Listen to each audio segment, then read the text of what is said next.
환난날의 신앙 태도, 이런 제목으로 은혜를 나누기로 했습니다.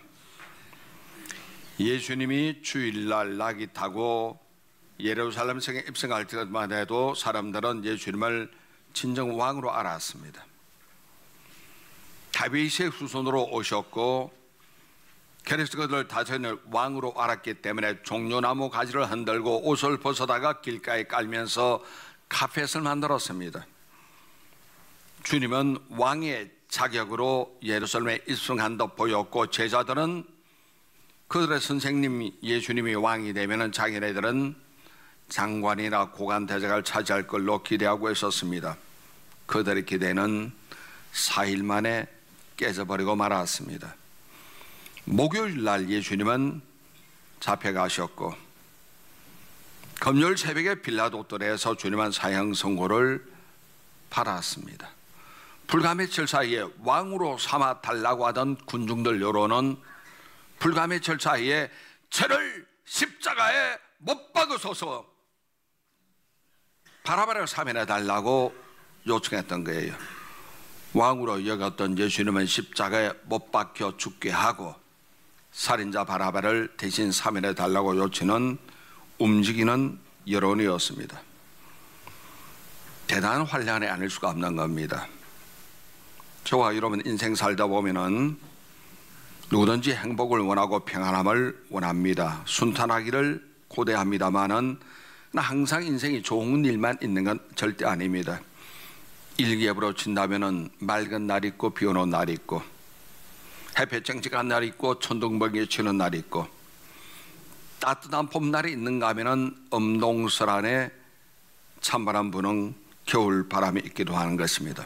이처럼 여러 종류의 희비가 교차되어 오는 것이 우리 살아가는 인생이라 할 수가 있겠습니다. 오늘 시편 27편을 썼던 다윗 같은 경우는 이스라엘의 가장 위대한 왕 중의 왕이었습니다. 순탄하게 왕이 오른 것도 아니었습니다. 그도 인생길 수많은 고비를 넘겨가며 환난을 당했던 사람입니다. 오늘 본문을 봐도 수없이 많은 군대가 일어나 자기를 친다고 했습니다. 자기 살을 얻어먹기 위해 뜯어먹기 위해 덤비드는 원수들이 그렇게 많다고 했습니다. 보세요. 그의 인생길론 그 많은 환난 당했습니다만 결론은 하나밖에 없습니다. 그것은 뭐냐? 하나님만이 없다는 것이요. 우리 피할 도는 하나님밖에 없다는 것입니다. 하나님께서 성경 유일하게 인정한 인물이 다윗이죠. 내 마음에 합한 사람이라는 명패를 그 앞에 붙여놓았습니다. 다윗 명패 앞에는 내 마음에 유일하게 합한 사람, 이것이 그 성경 속에 있는 명예의 전당에 기록되어 있잖아요. 그럼 다윗이 환난날에 당했던 그의 신앙 태도는 무엇이냐? 오늘 보면 시편 27편에 잘 나타나고 있는 겁니다.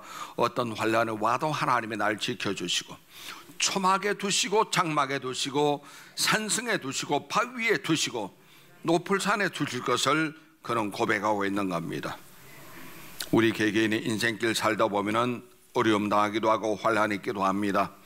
예수님께서도 주일은 왕이 되었다가 목요일은 체포되었다가 금요일은 사형 선고받을 정도로 급전직하하셨습니다.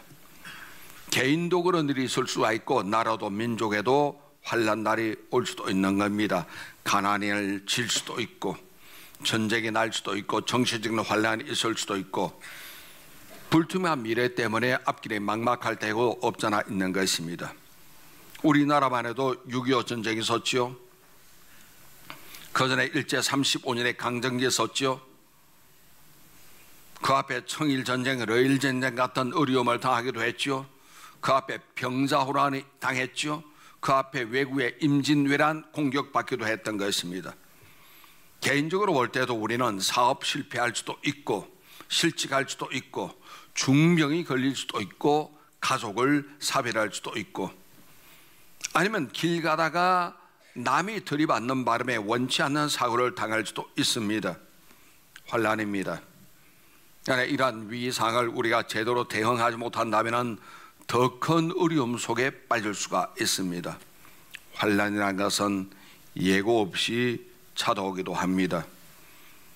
그러므로 환난 때 우리가 제일 중요한 건 무엇이냐면 믿음의 상태입니다. 전지전능하신 하나님을 믿고 있느냐, 하나님의 날 도와주시고 나와 동행하는 것을 믿고 있느냐는 믿음의 태도입니다. 환난 당할 때 우리 믿음의 태도는 어떤 태도를 가져야 할까요? 첫째, 환난 날에 믿음을 가져야 합니다. 왜? 불신앙의 태도를 가진 경우가 대다수이기 때문에 그렇습니다. 우리 엄마에게 보세요. 하나님이 어디 있느냐고, 내 교회 나가는데 어떻게 나에게 이런 일이 생길 수가 있느냐고. 이 모든 것은 불신앙의 태도입니다. 환난을 당하면 사람들의 반응은 다양합니다. 믿음의 사람은 특징이 있기 때문에 아주 긍정적으로 받아들이고 적극적으로 대처를 나가서 해결책을 찾는 겁니다. 찾다 보면 해답은 역시 하나밖에 없는 거예요. 하나님입니다. 결론은 하나님입니다. 그래서 우리는 고백하기를 하나님을 가까이 함이 복입니다 라고 신앙 고백하기도 하죠. 그럼에도 불구하고 사람들은 낙심하거나 자포자기하는 것은 도피적인 경향 때문에 그렇습니다. 그래서 도피하는 사람은 주로 가는 것이 술집을 갑니다. 잊어보기 위해서 펌하십니다마는 기억에 망각은 있을 수 있지만 환경은 변하지 않는 거예요. 오히려 흥분되기도 하고 혈압이 올라가기도 하고, 그도 안 되면 사람은 마약에 손을 대거나 쾌락을 빠진다든지 아니면 심리적으로 현실 도피하는 경우가 참으로 많이 있는데, 이렇게 되면 더 큰 비극으로 수렁으로 빠져버리고 마는 겁니다. 또 부정적인 불신앙 중에는 스토익적인 사상이 있습니다. 이거 팔자인데 어떡하냐? 팔자 타령하죠. 운명론자들, 자기 의지로 견뎌나가려고 합니다. 아무리 아파도 아무리 슬퍼도 견디라고 하는 것인데 이건 역시 잘못된 태도가 아닐 수가 없는 거예요. 어떤 사람은 반항 심리로 나가는 사람이 있기도 합니다. 왜 하필 내게 이런 일이 생깁니까? 하나님이 어디 있단 말입니까? 기도 웃기지 말라 하세요. 기도해도 소용없더만요. 이렇게 하나님을 부인하거나 원망하거나 사회를 저주하거나 남에게 공격적인 사람이 있습니다. 성경에 보니까 욥이 죄 없이 환난당했습니다. 10명 아들 다 잃어버리고 동방의 최고 부자 재산 다 뺏겨버리고 자기 건강한 몸 병들고 가정은 해체돼버리고 말았거든. 이 모습 보고 있던 욥의 아내가 욥에게 와서 대듭니다. 당신이 그래도 자기의 온전함을 굳게 지키겠느냐? 하나님을 욕하고 죽으라우. 정말 무서운 소리입니다. 정말 끔찍하고 무서운 소리인데, 이에 대해서 욥은 대답하기를 욥기 2장 10절에 말합니다. 그대의 말이 어리석은 여자의 말 같도다. 우리가 하나님께 복을 받았은즉 화도 받지 아니하겠느냐? 그리고 이 모든 일에 욥이 입술로 범죄하지 아니했다라고 성경 말하고 있는 거예요. 아무리 어려워도 힘들어도 입술로 하나님 앞에 범죄해서는 안 됩니다.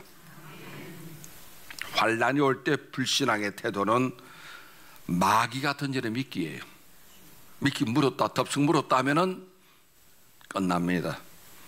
먹음직하고 보암직하고 지혜롭게 할 만큼 탐스럽기로 한 나무인지라 하와가 덥석 물었다가 코 끼어서 영원히 마귀에게 밥이 돼버리고 말았고, 낚시질을 좋아하는 사람들 가면은 제주도 근해에 가면은 제일 고급 어종이 부시리, 부티나게 생긴 부시리 최고 고기입니다. 오키나와 근해에 가면은 참치잡이, 대단히 좋은 고기들이죠. 부시리도 크고 참치는 훨씬 큽니다만은 물속의 왕입니다. 물속의 왕 부시리도 낚시꾼이 던진 미끼에 물었다면 죽음입니다. 물속의 왕이 무슨 소용이 있나요? 미끼 물었다면 죽음입니다. 난도질을 당해서 결국 횟감 처리될 수밖에 없는 거예요.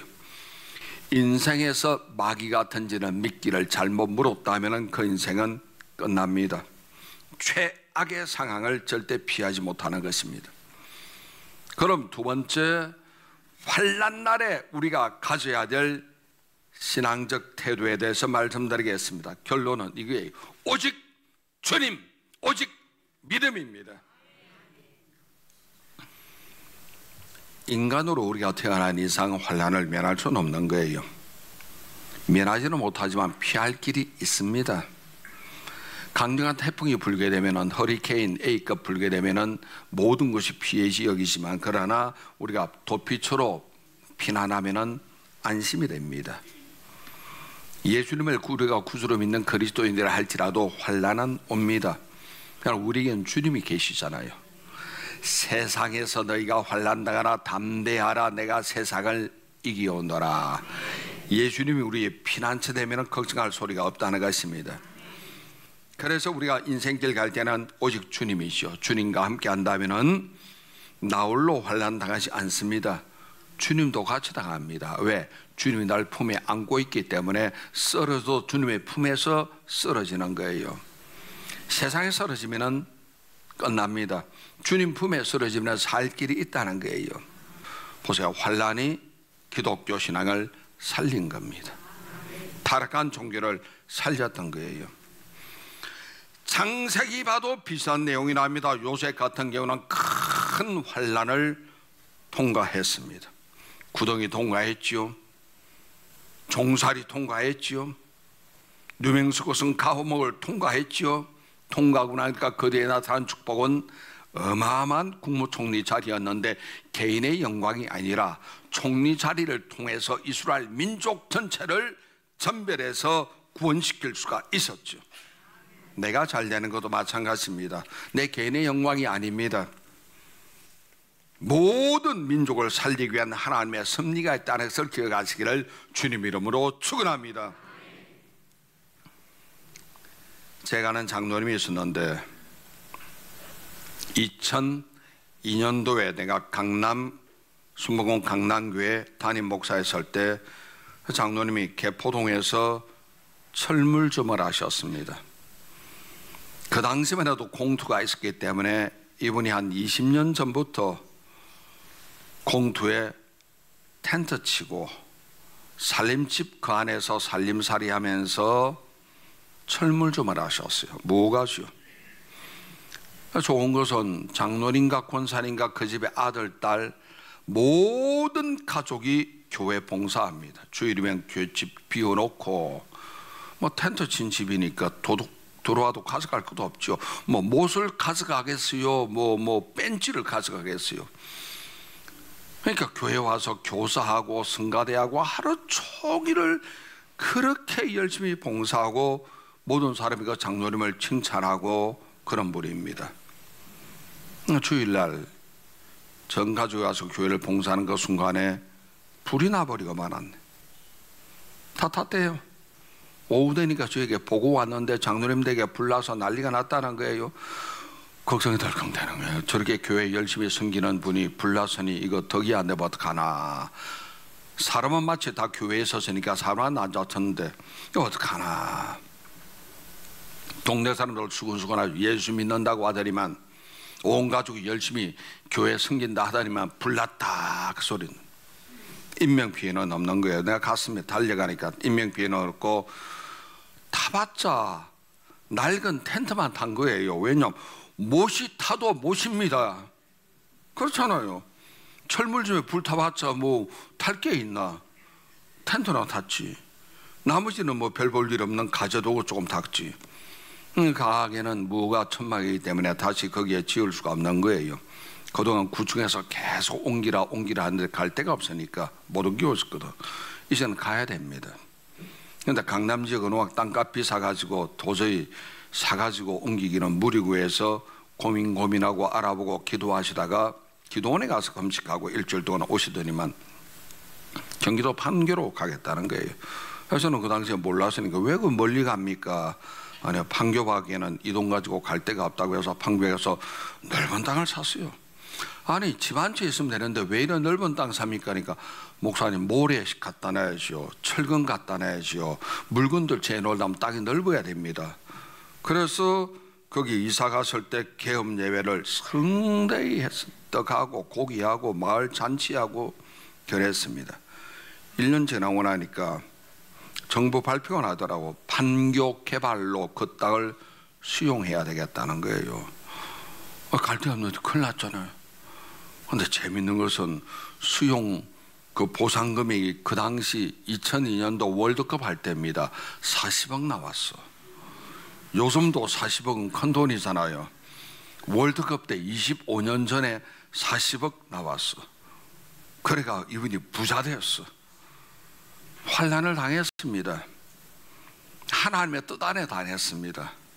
이분은 교회를 섬기고 열심을 내었습니다. 온 가족이 하나님의 복을 줄이고 옮기라 하는데 안 옮기니까 불이 났습니다. 불난이 깨지나 안 옮길 도리가 없잖아요. 옮기니까 성령의 인도 따라서 금식 기도하다가 판교로 가자 갔어요.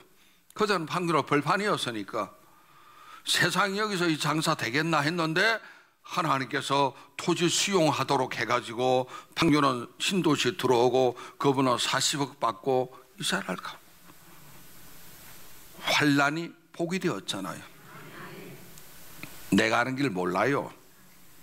내가 아는 길 내일을 난 모릅니다. 그러나 성경에 분명히 욥기 23장 10절에 나의 가는 길을 그가 아시나니 그가 나를 단련하신 뒤에는 내가 순금같이 나오리라.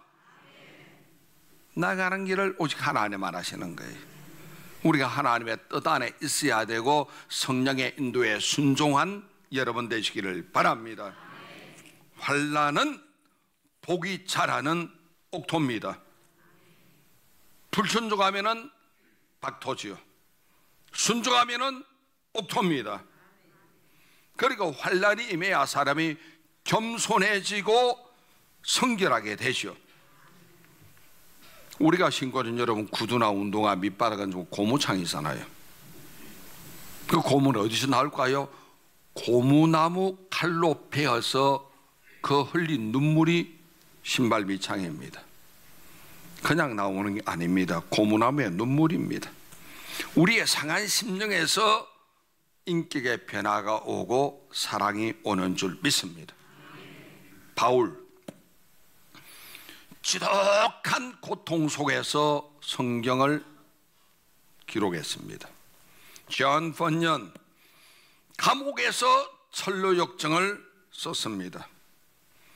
사도 요한, 지중해 고도 밤모섬에 유배되면서 계시록을 기록합니다. 마틴 루터, 지인의 산장 속에 숨어 있으면서 독일어 루트판 성경을 번역합니다. 그것 때문에 오늘날 독일어가 국어로서 발전할 수가 있었습니다. 조개의 눈물이 쌓이고 쌓이면은 진주가 됩니다. 여러분, 진주 갖고 싶지 않으십니까? 어려움이 있어도 믿음으로 극복하시기를 바랍니다. 우리의 환란이 오시오. 개인적으로 민족적으로 환란이 옵니다. 이스라엘도 애굽 식민지 430년 환란 당했죠. 나라에는 디아스포라로 2000년 세월을 보냈지만 지금 하나님께 복으로 그들은 엄청난 복을 누리고 있지 않습니까? 우리 한국 같은 나라도 6.25를 겪었습니다. 일제강점기 35년을 지냈습니다. 많은 어려움이 있었죠. 그러나 우리가 믿음으로 극복하는 것 중요합니다. 정치가가 복 주지 않습니다. 속지 마세요. 복은 하나님이 주시는 겁니다. 우리가 기도해야 하나님께서 복을 주시지 정치가에게 속지 마세요. 돈 몇 푼 집어주겠다, 뭐 어떻게 해주겠다 속지 마세요. 복은 하나님이 주십니다.